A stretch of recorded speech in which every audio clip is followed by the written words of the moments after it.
bayibuli erimu olunyiro olugamba nti abafalisaayo n'abanyonyizi b'amateeka bejja bokka ku nteekateeka ya Katonda bwe baagaana okubatizibwa.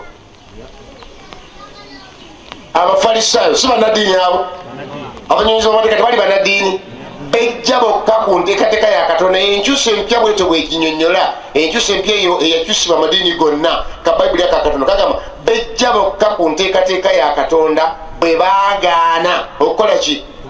Okubatiza. Si kya Luganda, kya Luyonaani, kitegeeza kukola ki? Amakulu kikyuse bulungi nti abafaanisi n'abafalisaayo bejja bokka ku nteekateeka ya Katonda bwe baagaana okunyikibwa. Meaning what? Nti gwe bw'ogaana okunyikibwa Katonda asigalawo naye nga gwe wejja ku ki? Ku nteekateeka ya Katonda. Ate ekirungi wejjako ng'okola ki?